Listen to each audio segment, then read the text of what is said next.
Hey, it's Auntie Ray. I know I have been MIA for over a year, but a lot has happened. I bought a house out here in LA. Yay! I not only bought one house, but I bought two houses. So I'm a first-time homeowner in LA and a landlord at the same time. Or as the kids say, at the same damn time. And I also wrote a book, Why Are Church Folk Poor? We'll talk more about the book another day. But I did this while I was away too. Today, we have a special guest with us because we're talking about relationships. And Ask Auntie Ray had a question, but it wasn't from one of her nieces or nephews. It was from her son. So I want you all to welcome my son, my seed, my twin, Larenz. Hey, this is my son, Larenz. What's up, y'all? Everybody tells me that we look like we're siblings. And they always ask me, what's my secret? So I always tell them, I drink a lot of wine and I drink a lot of water. The alcohol preserves and the water refreshes. So get like me. Don't get like me. Stay hydrated, my friends. That's why I drink these. 80% spinach, 20% fruit. That's where you get your help. Yeah, he got me doing that sometimes. I drink wine a few times a week. I'm going to do better. I'm going to do better. Anyway, so you have a question for Ask Auntie Ray. Well, it's not really a question. Okay. It's more of a, I was put in a situation. Uh-oh. So I'm talking to this girl, and she sends me this video. It was a TED Talk. And basically, the guy's talking about millennials and dating and how we view relationships. And there's a lot of great things that I got from it. But there's like a piece missing, and I wasn't really agreeing with like this whole having to only date one person. I'm like, but how do I choose just one person to date when there's so many people out there and we have access to so many people? Okay, so I guess I'm hearing your question is it okay to date a lot of people? Yeah. That's a good question. And Ask Auntie Ray is here for you. So this is how I look at it. There are stages to this. There's levels to this. It's always levels. Always levels. So at the beginning, you're going to want to date a lot of people. That's why I call the dating stage. You're just getting to know people. You don't have any commitments to anybody. You're only committed to having a good time, taking care of yourself, wrapping it up. I'm just saying, because and you shouldn't don't have sex with everybody. Don't do that. But I know guys, you're not going to, like, if it's offered. I'm going to put it like this. For the good guys out there, like myself, who was raised like that, you don't have to have sex. Why not just be friends? Now, if she says that she wants to, I mean, I'm not going to say no. I'm not going to say, right. So for all you ladies out there, if you're dating somebody who's dating a lot of people, it's on you. You can say no. And they'll still date you. There are good guys out there that will still date you even though you don't want to have sex in the dating stage. Because, I mean, I think in this stage, like you said, it's getting to know people. But I've also found that as I get to know other people, I'm actually getting to know myself.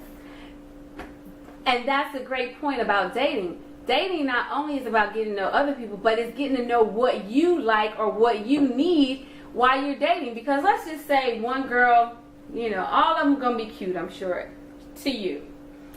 And say the one girl is just fine, but then the next girl, when you take her out, she's like, oh, I got the tip. The other girl didn't pay the tip. And you like, I like that. I do. And then what about the next girl that says, oh, we went out last week. Let me pay for it this time. I like that too. So you didn't know that you are, because you thought you were raised like, oh, the man pays. So you weren't necessarily used to a woman pulling out her wallet, and you saw that. You like, I like that. But if you would have stuck with the first girl who didn't pull out her wallet, you wouldn't have known that you liked that. Going broke. But I mean, there's other things, but I just use that as an example. But you find out, what you like. Yeah. Like I had a guy saying, you know, that used to text me in the morning, "Good morning, beautiful." At first I thought that was corny, but then I was like, I kind of like that. That's hard to keep up, guys. Like, honestly, that's a long process. Right, but I'm just saying, but I thought it was corny, but then I started liking it. So, anywho. Okay, so that's stage 1, dating a lot of different people, having a good time. The next stage then? The next stage I call courting. That's going to date me. Wait. Courting as in a guy goes to the dad and is like, "Hey, I'm into your daughter. I want to court her, and we gonna get married." What? I'm not saying all that. I'm just saying I use courting because what you're saying is I'm only gonna date you, and now what you call my girlfriend, my boo, that's when you start getting the labels, and you only date that person. But it's still to get to know them even better. Because when you only getting to know that person, you start seeing some different things. You get to start seeing some different things when you call them your girlfriend. But then there's also a time to go meet her family. You might not have to ask her father for permission, but this is a good time to go meet her dad and her mom. And if she have a family reunion, like we just came from family reunion, that's a good place to bring somebody you courting, because then they get to see how crazy or crazy competitive your family is. Real competitive. We changed the game on the child game when you go around musical chairs. Oh, our family, the Tulsa family, shut that game down. Hold it tight. The little kids in our family won't even play. They fear. That's a grown-up game. Yeah, that's a grown-up game. Yeah. Anyway. All right. So the courting stage, you're committed to just knowing that person, but you're not engaged. Okay. You're not promising marriage. Okay. You're just saying, I'm promising to only date you and to only get to know you. So what I hear you say, so in the video I saw, he just kind of jumped right into that. Okay. Well, he skipped the whole dating multiple people thing and went straight to that. So what happens if you have, say, a guy who's trying to talk to multiple people, do the dating stage as we call it, but then there's a girl who doesn't want to do all that talking to other people and just wants to go straight to the courting stage? Well, she's not the one for you at that point. Well, I mean, but how does that conversation go? Because, as millennials, we have issues with communication, especially when it comes to commitment. And that brings up it. Communicate. You just tell her, that's not where I am right now. I don't want to do that. If she says, well, I don't want to date you, fine. Then I'm not the right guy for you. It's okay. Because there are a lot of people out there. Yes. And that's just not there. Because what you do is, now if she dates you and she's upset, now she got an attitude, the stank attitude that you got to deal with. Why should you deal with that? Nah. Like, you shouldn't have to deal with that. And arguments. That's just not the right person for you. And then when you're ready, now you can date all these different people, but you might remember, I can't find nobody better than her. I wonder what she up to. If she's still single, right? And you realize, I do want to court you. I only want to date. Then it's game on. Right. But you run the risk that she's not gonna be there no more because somebody else came in. But it's okay because you weren't ready. You shouldn't do things that you're not ready for. Exactly. All right, so let's talk about stage 3. So you've been courting. So we got dating. Mm-hmm. We got courting. Courting. And now we're at stage 3. So stage 3, that's engagement. Whoo, wow. Because if everything is going good in the courting stage, especially you about to be 24. You're right. So marriage is kind of on the brain. Well, I mean, and I'm not saying get married tomorrow. I'm just saying, but you dating, you probably gonna be dating for a couple of years still. Yeah. And then the court may take a year or so because you're trying to you gotta wait till the summer coming for the family reunion time. I'm just saying. You're right. Then when it's the engagement time, now your commitment is even higher because now you're not just committed to getting to know each other. Now you're getting committed to our future. Because I don't believe in those long engagements. That's ridiculous. you can say boyfriend and girlfriend. You can stay in the courting stage. But when you get to engagement, when you put a ring on somebody's finger, you're not saying, I'm going to marry you whenever or in 10 years. That should be like within the year, because you're going through premarital counseling. Y'all getting y'all house, trying to buy a house, because we're not spending a whole lot of money on no wedding when you don't have a house. I'm just saying. Yeah. That's just a little tidbit from Auntie Ray for everybody out there. So you doing that, you're committed to each other's future. Mm-hmm. And so you're planning for your future. Then wait, hold on. Wait. Okay. So I gotta drink with this boy. He makes me drink. This is why I drink so much. So if we're planning our future during the engagement stage, what we gonna do when we marry? We ain't planning for kids? Oh, so when you marry, that's a good one, because when you marry, that's when you really find out about love. Because you don't really know about love before that. Wait, so hold on. This whole time, so is it just us millennials that got it wrong, that equate dating, girlfriend, boyfriend with love? Oh, so it's not just y'all. So love people my age get the same confusion. Listen, you not for real. When you find out you love somebody, when you can't leave. Because when you get married, right, you say, it's me and you till death do us part. Okay. So now, when they do something, you can't just go home, because that is home. You live there. So now you got to learn how to really love this person for real. Because see, when you dating, you go home. Yeah. You cannot answer the phone. Yeah. All that. Yeah. But when you marry, you loving, you finding out for real. You finding out some stuff, because even in the courting stage, you don't know some stuff about the people until you get married, and that's when it's like, wow, really, and wow, but you done married, and you committed. So your commitment is, and this is what we watched Blackish. And when they was about to break up, we had a deep conversation. But here's what I think that a lot of people get it wrong. I almost cried. It hurt too much. When you get married, you are family. You can't divorce your family. You can't divorce me. Mm-mm. I'm your mama. You can't divorce me. You can not like what I do. You can tell me about myself. You can sometimes separate yourself from me or whatever, but you can't divorce your families. When you get married, you should be marrying somebody who's you bringing into the family. And it's like, look, we're not getting a divorce. You're family. We're family. And we got to figure out how to work this.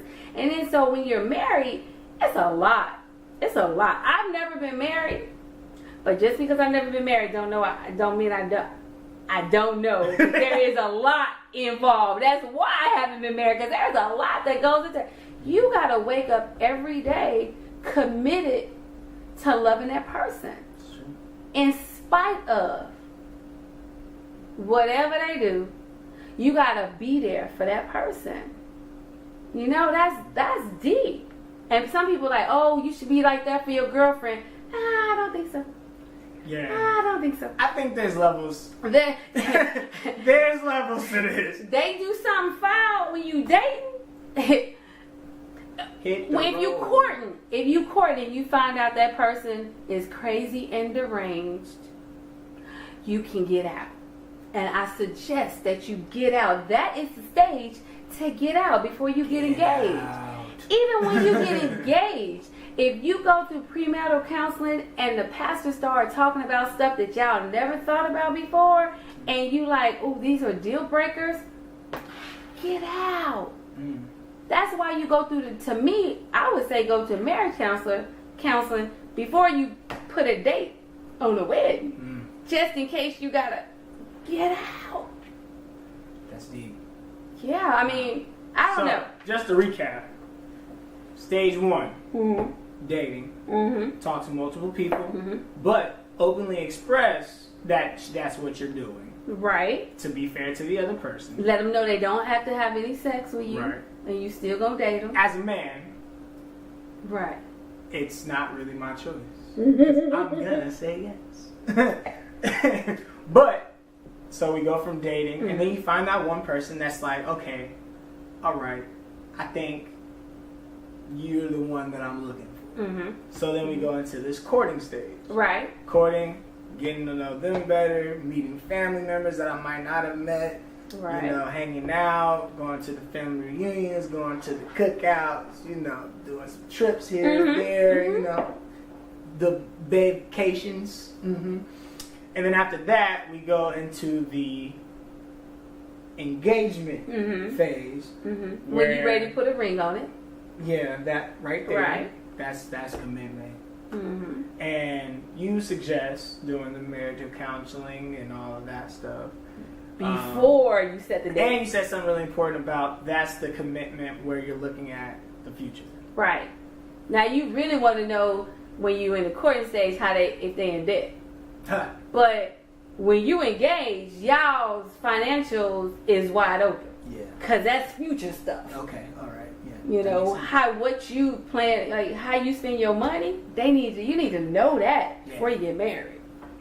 And then last but not least, you have marriage. Right. And in that stage, you already planned the future, so you're doing it now at this point, making the kids and moving here, doing that, making those shifts and changes.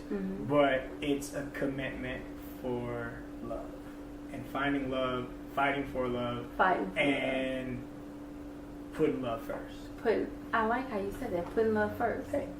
Every day you should be trying to make. You know my favorite movie, right? One of my favorite movies, 50 First Dates. Yeah, I knew it. Because every day he had to remind his girl that she loved him. And even after they got married, because her brain, she didn't remember. She didn't know him. He had to remind her who he was and why she should love him. Wow. If everybody approached marriage like that, we wouldn't have as many divorces. And I'm not just saying that the guy should do it. The female has to do it too. I mean, you know, it's and then because some days you're gonna be at your worst, and some days they're gonna be at their worst. Hopefully, both of y'all ain't at your worst on the same day. Well. Anyway, so if you have any comments about what we just talked about, our 4 stages of commitment, please drop us a note at the bottom. And I mean, hey, these are the 4 stages that I think work for me, and that she suggests for me because she know me. But maybe there's some stages of commitment that you have. So maybe you are like the guy in the video who said, "Cut out that first one. I'm going straight to the courting stage." Right. You know, let us know. Let us know. And before I let y'all go, let me tell you, I have a second book that's coming out August 31st. It's called Undefiled. Okay. Boy, this book right here. Crazy. So this talks about relationships. I'll talk about this book another time too. But it's gonna be good. You can pre-order this book right now on Amazon.com. You can pre-order the Kindle copy, which is $2.99, or you can pre-order the paperback, which is $12.95. I'm telling you, this book is gonna open your eyes. It's gonna open your eyes. Stay woke. Anyway, thank y'all for joining. I'm sorry I've been MIA forever, and I'm gonna try to be back every week, at least twice a month. I mean, y'all gotta pray for me. Just pray for me. Just pray for me. Well, stay hydrated. Oh.